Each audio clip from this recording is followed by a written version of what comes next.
Hello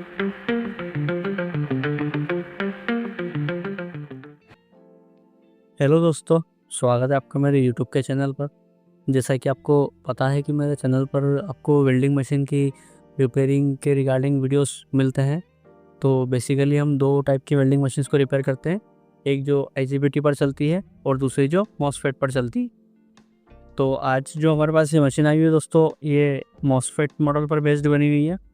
arc 225 ampere.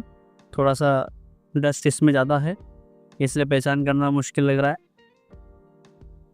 दोस्तों machine का जो नाम है वो आप पढ़ सकते हैं, प्रोवेल्ड कंपनी की है।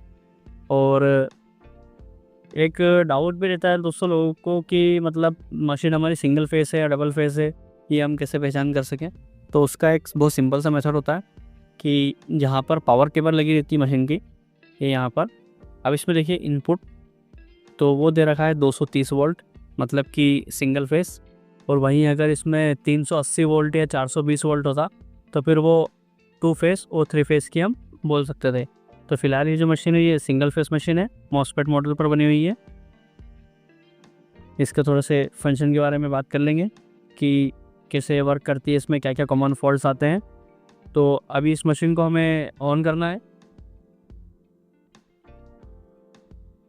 जो भैया इसको लेकर आए थे वो बोल रहे थे कि ये वर्क नहीं कर रही है, तो हम इसको चेक करेंगे कि किस तरीके से वर्क नहीं कर रही है, ऑन नहीं हो पा रही है या वेल्डिंग नहीं कर पा रही है। ठीक है, मैं इसको पावर प्लग लगाता हूँ सीरीज़ में और फिर देखते हैं। कनेक्शन में कर चुका हूँ, ऑन करके देख लेते हैं। ओके, आप देख सकते हैं मशीन हमारी ऑन नहीं हो पा रही है सीरीज़ पे, बल्ब ब्लिंक कर रहा, यानी कि मशीन में कुछ फॉल्ट है। तो दोस्तों इसको हम ओपन करते हैं और समझते हैं क्या सीन है।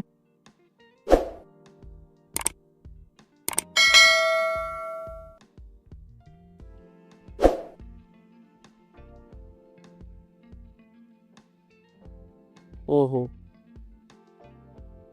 देखिए दोस्तों मशीन की हालत तो आप देख सकते हैं क्या हो रखी है। पूरी सीमेंट अंदर है, इसकी डस्ट वगैरह सब कुछ। तो इसको अब एग्ज़ामिन करना होगा। एग्ज़ामिन करने के पहले इसको हम थोड़ा सा क्लीन कर लेंगे। और क्लीन करने के भी पहले एक और चीज़ें, जैसे कि मैं आपको अपने वीडियोज़ में बताता हूँ, वो ये बात है कि अभी हमने मशीन को ऑन किया था, तो इससे क्या होता है कैपेसिटर हमारे चार्ज हो जाते हैं। और अगर मशीन में कोई फॉल्ट होता है तो डिस्चार्ज होने में टाइम लगता है या कभी कभी होते भी नहीं है। तो एक बार ज़रा इसकी डीसी वोल्ट और चेक कर लेंगे। यहाँ जंपर जो लगा हुआ है यहाँ पर, वैसे तो मुझे चांस कम लग रहा है, बाकी फिर भी देख लेते हैं। ये जंपर है,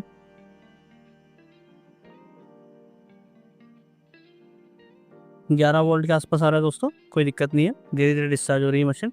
तो सबसे पहले दोस्तों इसको क्लीन कर लेते हैं और उसी के बाद आगे बढ़ते हैं, क्योंकि ऐसे तो काम करना और आपको दिखाना बहुत मुश्किल पड़ेगा। मशीन हम ऑन कर चुके थे और इसको क्लीन भी कर लिया है। अब लग रहा है कि हमारी व्यवस्थित मशीन है। ठीक है, देखिए अब इसका थोड़ा सा हम फंक्शन समझ लेते हैं दोस्तों, और फिर उसके बाद मशीन पर हम वर्क करेंगे कि कैसे इसको रिपेयरिंग करना है। दोस्तों सबसे पहले मशीन को 220 वोल्ट की एसी सप्लाई दी जाती है। सप्लाई जाती है ब्रिज रेक्टिफायर में, जो इस मशीन में दो लगे हुए हैं। सारे कंपोनेंट्स बताऊंगा मैं आपको कौन कहाँ लगा हुआ है। फिर यहाँ से डीसी चार्ज निकलता है, जो कैपेसिटर्स को चार्ज दे देता है और साथ ही साथ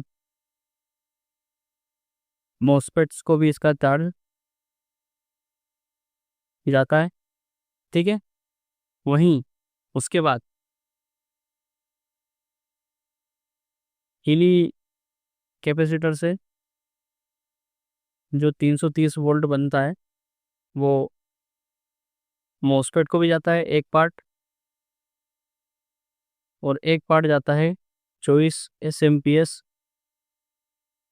सप्लाई को, दो पार्ट। ठीक है, और फिर यही 24 वोल्ट से हमारा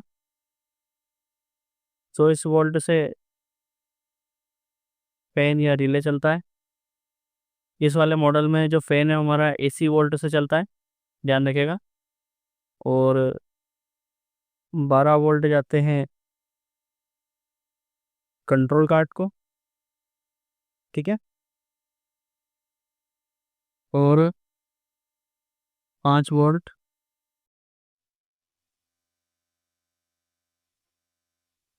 डिस्प्ले और अदर फंक्शंस को। ये मैंने आपको एक बहुत रफ चीज़ बताई है, एक छोटा छोटा सा आइडिया आपको मिल जाता है कि कैसे सप्लाई जाती है, फिर वो DC में कन्वर्ट होती है और फिर आगे चीज़ें वर्क करती है, ठीक है दोस्तों।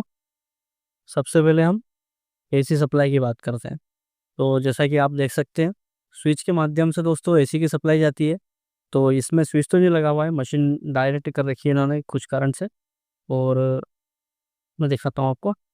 ये देखिए, ये इसका पावर सेक्शन है, यहाँ पर से इसमें AC सप्लाई दी जाती है। फिर ये जो AC सप्लाई है दोस्तों, ये जाती है इसके ब्रिज रेक्टिफायर पर। जो 2 ब्रिज रेक्टिफायर आप देख सकते हैं, एक इधर लगा हुआ है और एक इधर लगा हुआ है, ये देखिए, ठीक है। इसी से फिर हमारे कैपेसिटर चार्ज होते हैं। कैपेसिटर जब चार्ज होते हैं तो 330 वोल्ट बनाते हैं। जो 330 वोल्ट दोस्तों वो यहाँ आता है और यहाँ से फिर 2 भागों में डिवाइड होता है। पहला पार्ट हमारा जो रहता है वो कंट्रोल कार्ड को जाता है और 24 वोल्ट सिम की सप्लाई वगैरह सब बनती है। और एक हिस्सा जो है हमारा मॉसफेट्स को जाता है। और फिर इसी कंट्रोल कार्ड के माध्यम से हमारी जो पावर्स है वो कम या ज़्यादा होती है फ्लक्चुएशन के थ्रू। और जब यहाँ से जो हाई एम्पलीफाई करंट बनता है, फिर वो बीच वाली मिडिल प्लेट में जाता है, जहाँ पर से ट्रांसफॉर्मर्स के थ्रू, ये देखिए आप, अंदर 21 तार के ट्रांसफार्मर लगे हुए हैं, ट्रांसफार्मर के अंदर जाता है। फिर वहाँ से लास्ट में डायोड से फिल्टर होके बाहर हमें वेल्डिंग मिलती है, ठीक है दोस्तों। ये इसकी एक बेसिक बेसिक फंक्शनिंग थी। तो अब हम इसमें फॉल्ट ढूंढते हैं कि इसमें दिक्कत क्या आ रही है। जैसा कि आपने देखा था कि वीडियो में अभी जो सीरीज बल्ब है वो हमारा ब्लिंक कर रहा था, ठीक है। ठीक है, तो सबसे पहले हम इसके मॉसफेट चेक कर लेते हैं और फिर डायोड चेक करेंगे।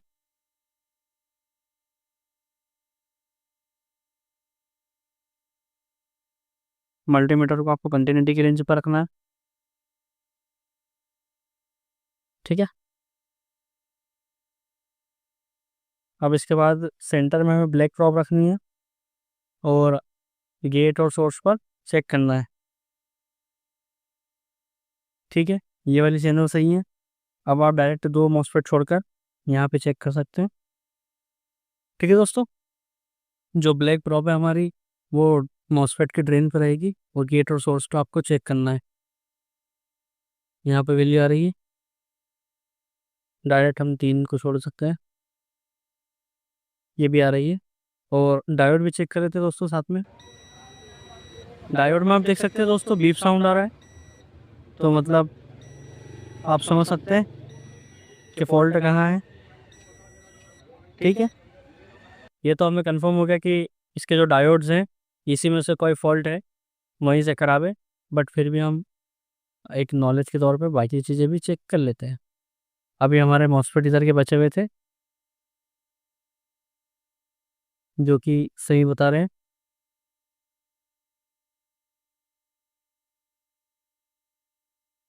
आ रही है प्रॉपर वैल्यू, कोई दिक्कत नहीं है, ये भी आ रही है। तो डायोड ही हमारे ख़राब है, वही बीप साउंड आ रहा है। दोस्तों मुद्दे वाली बात यह है कि आप 2 तरीके से डायोड्स को पता कर सकते हैं। या तो आप यहाँ पर, जैसे कि मल्टीमीटर को आप कंटिन्यूटी पर ही रखिए और जो दोनों आउटपुट फोल्डर है यहाँ पर ऐसे रखेंगे तो बीप साउंड आपको कंटिन्यू आएगा। और आपको धीरे धीरे करके कटर से एक एक के कनेक्शन इसमें कट करने हैं। इन केस इसमें क्या होता है कि बहुत सारे डायोड्स हमारे कट जाते हैं और बहुत दिक्कत आती है, तो हम क्या करेंगे, रेंडमली एक एक डायोड बाहर निकालेंगे और चेक करके देखेंगे कि कौन सा डायोड हमारा ख़राब है। थोड़ी सी मेहनत लगती है दोस्तों इसमें, बट वर्किंग कंडीशन में है, काम करती है चीज़ें, ठीक है दोस्तों। अभी हम यहाँ से निकालते हैं डायोड और चेक करते हैं कौन सा ख़राब है। तो वीडियो बहुत बड़ा हो जाएगा, इसलिए ये वाला पार्ट मैं स्किप करूँगा। मैं धीरे धीरे रिमूव करता हूँ, जब तक मुझे जो ख़राब है वो डायोड नहीं मिलता है तब तक मैं उसको ऐसे ही निकालता रहूँगा और फिर आपको फाइनल बताऊँगा। देखिए दोस्तों, इस साइड से मैं 2 निकाल चुका था और फिर मैंने पट्टी चेंज की इधर की, और लगभग ये सारे 1 2 3 4 5 6 सारे डायोड मैंने निकाले। तो ये जो लास्ट वाला था दोस्तों, यही हमारा फॉल्ट था, यही हमारा बीप साउंड कर रहा था। देखिए मैं आपको बताता हूँ, ये सारे मैं निकाल चुका हूँ डायोड्स। D92 डायोड यूज़ हुआ है दोस्तों इसमें। और चेक करने का प्रोसीजर क्या है, डायरेक्ट आप कंटिन्यूटी पर रखिए और बीप साउंड आएगा या नहीं वो ख़राब है। ये देखिए, ये वैल्यू बता रहा है, ये वैल्यू बता रहा है, बता रहा है, बता रहा है, ये दोनों सिंक, ये बता रहा है, ये बता रहा है, ये बता रहा है, ये बता रहा है, बता रहा है, बता रहा है, बता रहा है, बता रहा है, बता रहा है, बता रहा है। ये लास्ट वाला था दोस्तों, जो बीप साउंड आ रहा है। ये देखिए, वैल्यू भी चेंज है और बीप साउंड भी आ रहा है। यानी कि ये हमारा सिर्फ एक डायोड ख़राब था, जिसके कारण पूरी मशीन में बीप आ रहा था। अभी हम देखते हैं, अब दूसरे वाले डायोड जो लगे हुए हैं ऑलरेडी इसमें, तो इसमें 262 को समथिंग वैल्यू आ रही है, 255 वैल्यू आ रही है। डायोड का दोस्तों, ये मॉसफेट मशीन में ये दिक्कत है कि अगर एक ख़राब होता है तो सब जगह बीप साउंड बताता है। तो ये बाकी सब सही है, सिर्फ ये एक लौता यही वाला डायोड जो था ये हमारा ख़राब था, जो कि यहाँ इस पोजीशन पर लगा हुआ था। तो अब क्या बचा दोस्तों, अब वही हमारा क्लीनिंग वगैरह, इसको हम ठीक से साफ़ कर देंगे और इन सबको भी ठीक से साफ़ करके हीट सिंक पेस्ट का यूज़ करेंगे दोस्तों, और यहाँ पर लगाकर इसे कंप्लीट करते हैं। ये कंप्लीट करने के बाद मैं आपको आगे के प्रोसेस बताता हूँ। दोस्तों, आप देख सकते हैं मैंने सारे डायोड इसमें लगा दिए हैं। जो हमारा ख़राब डायोड था वो बाहर कर दिया है, और पुराना डायोड वापस आएगा कि एक नया डायोड भी लगा दिया इसमें। तो एक बार चेक कर लेते हैं कि जब सही रहती कंडीशन तो क्या बताती है। इसको वैसे ही कंटिन्यूटी पे रखना है, ठीक है। सेंटर में हमें ब्लैक टॉप रखनी है। ये देखिए 244 वैल्यू आ रही है। अभी आपने इसके पहले जब नोटिस किया था तब सभी जगह बीप साउंड आता था जब ख़राब रहता था। अब कोई दिक्कत नहीं है, अब सब बढ़िया है। अब इसका आउटपुट होल्डर पे भी आएगा, ये देखिए, ठीक है दोस्तों। अब मशीन को हम फिक्स कर देते हैं। जो भी जैसे सामान हमने निकाला था वैसे वापस फिट करना है इसमें, और लास्ट में फिर हम सीरीज बल्ब से इसको चेक कर लेंगे। दोस्तों, ये अब मशीन पूरी फिटिंग कर चुके हैं, और ये देखिए आप सारे कनेक्शन जैसे थे वैसे के वैसे ही मैं कर चुका हूँ,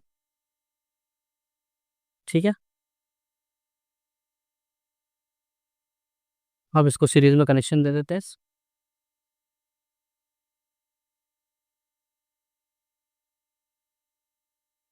मशीन चालू उसी में उस डीसी पे सेट करना है।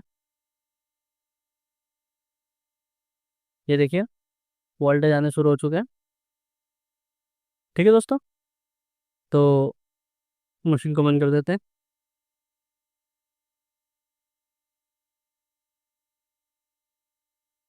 अगर दोस्तों वीडियो आपको मेरा पसंद आया हो तो लाइक कीजिएगा और अपने दोस्तों के साथ शेयर कीजिएगा। और यदि कुछ सजेशन हो या क्वेश्चन हो तो आप मुझे कमेंट बॉक्स में कमेंट कर सकते हैं। मिलता है दोस्तों नेक्स्ट वीडियो में। Thank you.